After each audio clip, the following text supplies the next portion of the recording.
క్రీస్తు సునాదము అనే ఈ కార్యక్రమం వీక్షిస్తున్న ప్రియ సహోదరులందరికీ యేసుక్రీస్తు పరిశుద్ధ నామమున శుభములు తెలియచేస్తూ ఉన్నాం. మంచిది ప్రియమైన సహోదరులారా, ఎలా ఉన్నారు? సంతోషంగా ఉన్నారా? మీరు అనుకుంటారు, పాస్టర్ గారు ఏమిటి సంతోషంగా ఉన్నారా అని అడుగుతున్నారు.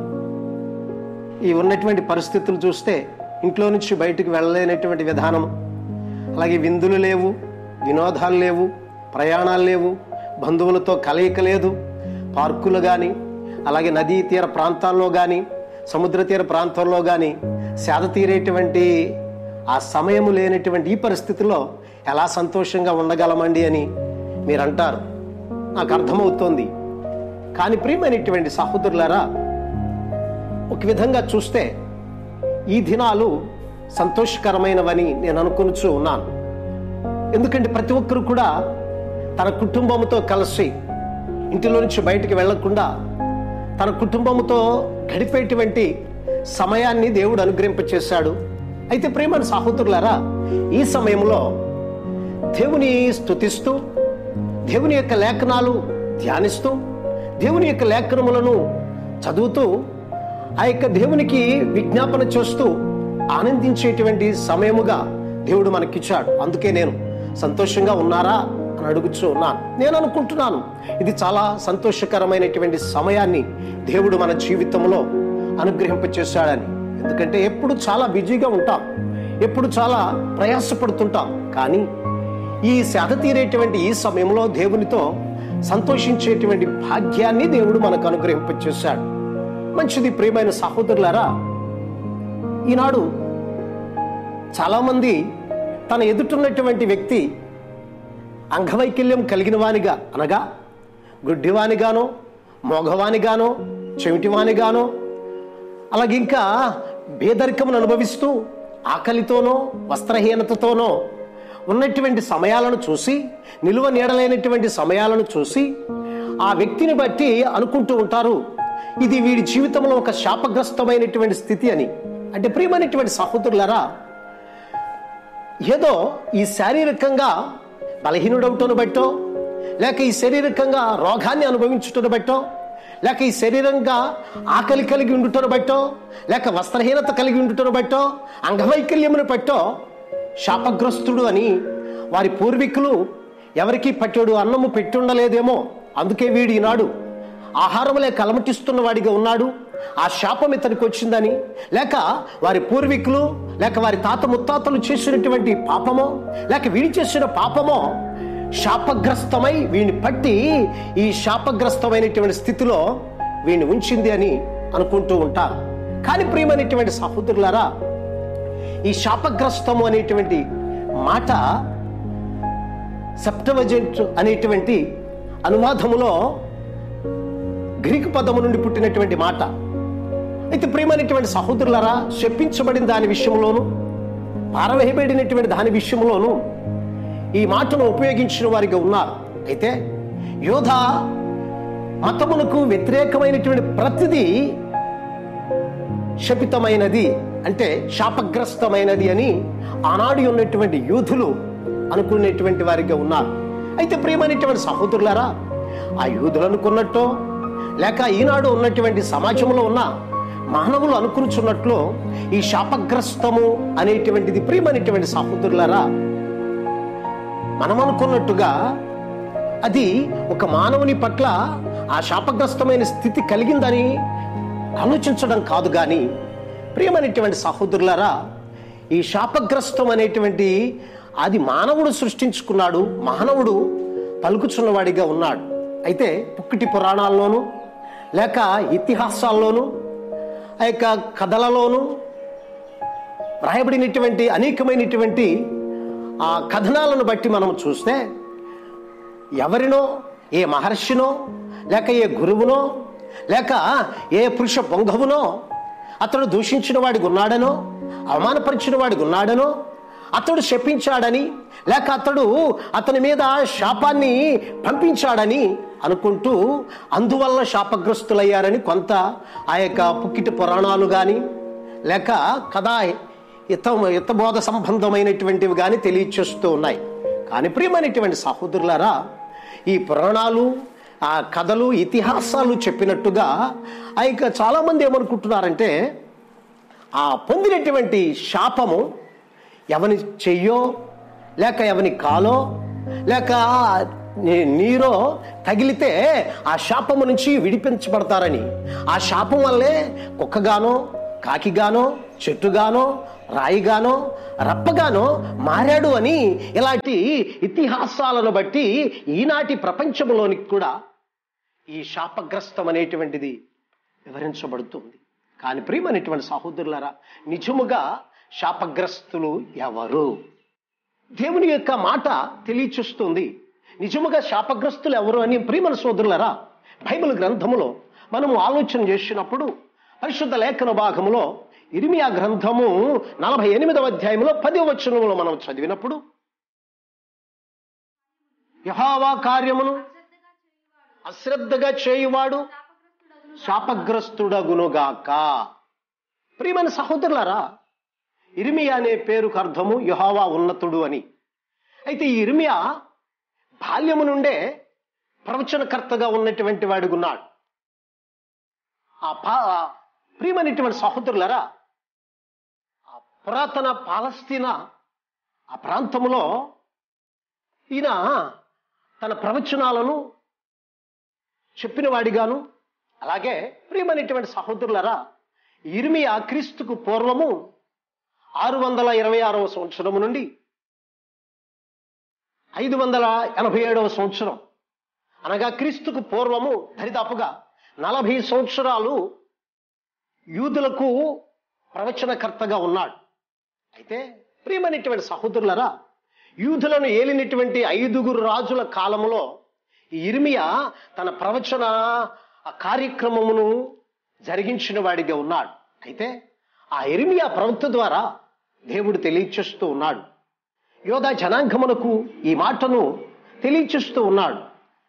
ఇక్కడ అంటున్నాడు, శాపగ్రస్తులు ఎవరు అని. ఈనాడు ప్రియమైనటువంటి సహోదరులారా, చాలా మంది రకరకాలుగా ఆలోచన చేస్తున్నటువంటి వారు ఉన్నారు. దేవుని యొక్క లేఖనములో ఈ ఇర్మియా చెప్తున్న మాటను బట్టి మనం ఒకసారి ఆలోచన చేస్తే, యెహోవా కార్యమును అశ్రద్ధగా చేయువాడు. ప్రియమైనటువంటి సహోదరులారా, దేవుని యొక్క పనిని, దేవుని యొక్క ఉద్దేశమును, దేవుని యొక్క మాటను అశ్రద్ధగా చేయువాడు శాపగ్రస్తుడట. ప్రియమైన సహోదరులు చూడండి, ఈ లోకంలో ఈనాడు ఒక ప్రయాణం చేయాలంటే, ఒక ట్రైన్ను పట్టుకుని ప్రయాణం చేయాలంటే దానికి ఒక సమయము, నిర్దిష్టమైనటువంటి సమయం ఉంటుంది. ఆ సమయానికి ఆ స్టేషన్కి చేరాలి, ఆ ట్రైన్ని పట్టుకోవాలి, దానిలో ప్రయాణం చేయాలి. అలాగే ఒక ఉద్యోగి తన ఉద్యోగమును చేస్తున్నాడు అంటే కరెక్ట్గా సమయానికి ఆఫీస్కి వెళ్ళాలి. ఎందుకంటే బయోమెట్రిక్ వేయాలి కదా. బయోమెట్రిక్ వేయకపోతే ఆ రోజు అతడు డ్యూటీకి హాజరైనట్టు కాదు. కాబట్టే అది ఆ సమయానికి ఖచ్చితంగా వెళ్ళాలి. అంటే ఇహలోక సంబంధమైనటువంటి పనుల విషయంలో చాలా శ్రద్ధ వహిస్తారు, చాలా ఖచ్చితంగా సమయాన్ని పాటించే వారికి ఉంటారు. కానీ దేవుని యొక్క కార్యమును జరిగించుటలో, దేవుని యొక్క ఉద్దేశమును నెరవేర్చుటలో, దేవుని యొక్క సన్నిధికి వెళ్ళుటలో, దేవుని స్తుతించుటలో, దేవుని యొక్క వాక్యమును ధ్యానించుటలో ప్రియమైనటువంటి సహోదరులారా, దేవుని యొక్క కార్యమును మాత్రము అశ్రద్ధగా చేసేవారిగా ఉంటారు. నా ప్రియమైన సోదరులారా, అనుకుంటారు నేను దేవుణ్ణి ఆరాధిస్తున్నానని, దేవునితో సహవాసం చేస్తున్నానని అనుకుంటూ ఉంటారు. కానీ నా ప్రియమైన సోదరులారా, దేవుని యొక్క కార్యమును శ్రద్ధ కలిగి చేస్తున్నామా? దేవుని యొక్క కార్యమును ఆ యొక్క ఆతృత కలిగి చేస్తున్నామా? సమయానికి చేస్తున్నామా? మనకు ఇహలోక సంబంధమైనటువంటి కార్యాలన్నీ అయితే చాలా శ్రద్ధగా చేస్తాము. దేవుని యొక్క కార్యమును మాత్రము అశ్రద్ధగా చేసేవారికి ఉంటాం. నా ప్రియమైన సోదరులారా, ఎవరో శాపగ్రస్తులు ఆ యొక్క పుక్కిటి పురాణాలు చెప్పినట్లుగానో, ఇతిహాసాలు చెప్పినట్లుగానో, లేక ఈ మానవుడు ఎదుటిన వ్యక్తిని చూసి బాధపడుతున్నప్పుడు, ఆకలితో ఉన్నప్పుడు, అలమటిస్తున్నప్పుడు ఆ యొక్క శాపగ్రస్తుడు అని అనుకునేటువంటి విధానము కాదు. కానీ నీవు నేను అనుకున్నట్లు అతడు శాపగ్రస్తుడు కాదు. దేవుడు అతనిని ఆ స్థితిలో పుట్టించిన వాడు ఉన్నాడు కాబట్టి దేవుడు ఆ స్థితి అతనికి ఇచ్చాడు, అంతే. కానీ ప్రియమైన సోదరులారా, నిజముగా శాపగ్రస్తులు ఎవరు అంటే యెహోవా కార్యమును అశ్రద్ధగా చేయువారు శాపగ్రస్తులు. నా ప్రియమైన సోదరుడా, నా ప్రియమైన సహోదరి, దేవుని పేరట ఒక ప్రశ్న వేస్తున్నాను. దేవుని కార్యమును శ్రద్ధగా చేస్తున్నావా? శ్రద్ధగా చేసే అనుభవాన్ని నీవు కలిగిన వానిగా ఉన్నావా? నీవు శాపగ్రస్తులు కాకుండా ఉండాలి అంటే దేవుని యొక్క కార్యాన్ని శ్రద్ధగా చేసేవానిగా ఉండాలి. అలాగే ప్రియమైనటువంటి సహోదరులారా, యోహాను సువార్తలు కూడా మనం చూస్తే 7వ అధ్యాయము 49వ వచనంలో, అయితే ధర్మశాస్త్రం ఎరుగని ఈ జన సమూహము శాపగ్రస్తమైనదని వారితో అనిరి. ప్రియమైనటువంటి సహోదరులారా, రెండవదిగా చూస్తే మొదట యెహోవా కార్యమును అశ్రద్ధగా చేయువాడు శాపగ్రస్తుడు. రెండవదిగా చూస్తే ఆ యొక్క ధర్మశాస్త్రమును ఎరుగని వారు, ఎవరైతే ధర్మశాస్త్రమును ఎరుగని వారిగా ఉంటారో, చూడండి ప్రేమ సోదరు, ధర్మశాస్త్రం అని వాక్యం తెలవదండి. ఆది కాండము, నిర్గమకాండము, లేవ్యాకాండము, సంఖ్యాకాండం, ద్వితీయోపదేశ కాండం, అది ధర్మశాస్త్రం అని అంటారు. దేవుడు మోషే ద్వారా అనుగ్రహింపచేశాడండి, అది ధర్మశాస్త్రం అంటారు. కానీ ప్రేమైనటువంటి సహోదరులారా, ధర్మశాస్త్రమును ఎరుగని వాడు అంటే ధర్మశాస్త్రములో ఉన్నటువంటి విధులను, కట్టడలను, ఆజ్ఞలను ఎరుగని వాడు ధ్యానించవచ్చు, చదవచ్చు, లేక ఎరిగుండొచ్చు. కానీ ప్రియమైనటువంటి సహోదరులారా, అని భ్రమపడుతున్నాం. నేను ధర్మశాస్త్రాన్ని ఎరిగాను అని, ధర్మశాస్త్రం మాకుంది, దేవుడు ధర్మశాస్త్రాన్ని మాకిచ్చాడు అని ప్రేమ సోదరుడా అనుకుంటున్నావు. నీవు అనుకుంటున్నట్లుగా ధర్మశాస్త్రమును నేను ఎరిగాను అనుకుంటున్నావు, కానీ ధర్మశాస్త్రములో ఉన్నటువంటి సంగతులను ఎరుగని వానిగా ఉన్నావు. కాబట్టే నిజముగా శాపగ్రస్తులు ఎవరంటే ధర్మశాస్త్రమును ఎరుగని వారు శాపగ్రస్తులు. ప్రేమ సోదరుడా, ప్రేమని సహోదరి, ఎవరో శాపగ్రస్తులు అనుకుంటున్నావు, కానీ ధర్మశాస్త్రమును ఎరుగని వారే శాపగ్రస్తులు. కానీ ఆ యొక్క ధర్మశాస్త్రమును తెలుసుకున్నంత మాత్రాన శాపగ్రస్తులము కాదు అనుకోవడం కాదు. ధర్మశాస్త్రము ఎరిగిన వారు శాపగ్రస్తులు కాకుండా ఉంటారు, కానీ ధర్మశాస్త్రమును ఎరగని వారు మాత్రము తన జీవితంలో శాపాన్ని అనుభవిస్తున్నటువంటి వారిగానే ఉన్నారని దేవుని యొక్క లేఖనం చెప్తుంది. అలాగే ప్రియమైనటువంటి సహోదరుల కీర్తనల గ్రంథంలో కూడా 119వ కీర్తన 21వ వచనం కూడా చూద్దాం. గర్విష్ఠులను నీవు గద్దించుచున్నావు, నీ ఆజ్ఞలను విడిచి తిరుగువారు శాపగ్రస్తులు. ప్రియమైనటువంటి సహోదరులారా, మూడవదిగా మనం చూసినప్పుడు దేవుని యొక్క ఆజ్ఞలను విడిచి తిరుగువారట శాపగ్రస్తులట. దేవుని మాటను విడిచి, దేవుని యొక్క ఆజ్ఞను విడిచి తిరుగువారు శాపగ్రస్తులు. నా ప్రియమైన సోదరులారా, చూడండి, 10 ఆజ్ఞలండి. అలాగే ఆ 10 ఆజ్ఞలు 2 ఆజ్ఞల్లో దేవుడు ఇమిడిచిన వాడిగా ఉన్నాడని ప్రియమైన సోదరులారా అనుకుంటూ ఉంటాం. కానీ 10 ఆజ్ఞలు కంటత పట్టవచ్చును, ఆ యొక్క కళ్ళు మూసుకునైనా 10 ఆజ్ఞలు చెప్పేయగలిగినటువంటి సామర్థ్యము కలిగి ఉండొచ్చును. కానీ ఆ 10 ఆజ్ఞలను లేక దేవుని ఆజ్ఞలను ఆ యొక్క విడిచి తిరిగేవానిగా ఉంటున్నావేమో. ఆ ప్రియమైన సోదరుడా, దేవుని ఆజ్ఞను అనుసరించిన వానిగా ఉంటున్నావేమో. ఒకసారి ఆలోచన చేయి. ప్రియమైన సోదరుడా, ఏముందిలే అనుకొని అశ్రద్ధగా చేస్తున్న వానిగా ఉన్నావేమో. అలాగే ఆ యొక్క ధర్మశాస్త్రమును ఎరుగిన వానిగా ఉన్నావేమో.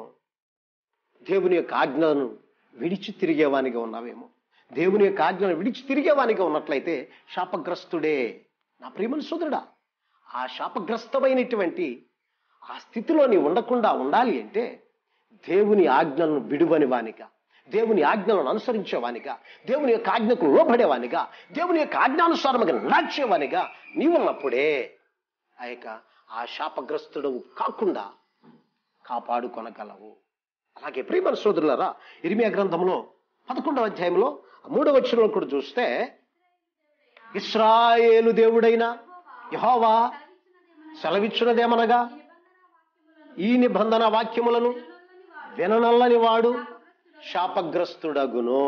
ప్రియమైన సహోదరులారా, దేవుని యొక్క నిబంధన వాక్యములనట వినని వాడట. వినడానికి ఇష్టపడరు చాలా మంది. దేవుని యొక్క నిబంధన వాక్యాన్ని వినడానికి ఇష్టపడరు.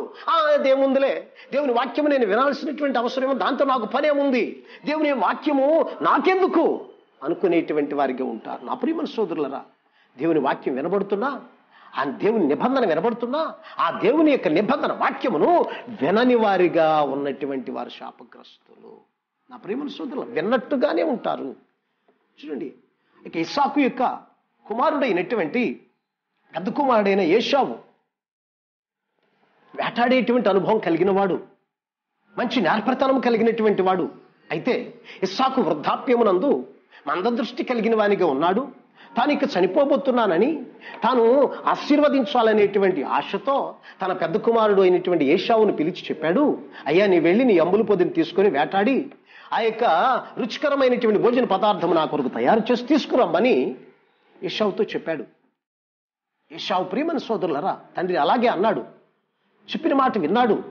కానీ ప్రియమైన సోదరులరా, ఆ పని చేయడానికి కొంత ఆలస్యం చేసిన వాడిగా ఉన్నాడు. అతనికంటే ముందు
గానో, దేవుని ఆజ్ఞలను విడిచి తిరిగేవానిగానో, అలాగే దేవుని యొక్క దొంగిలిల్లే వారిగా ఉన్నవారే శాపగ్రస్తులు. కానీ నా ప్రియమైన సోదరుల, ఈ లోకానుసారముగా పేదరికమునో, అంగవైకల్యమునో, లేక ఆ యొక్క వస్త్రహీనతనో, నిలువ నీడలేనటువంటి స్థితినో అనుభవిస్తున్నవాడు, దారిద్ర్యం అనుభవిస్తున్నవాడు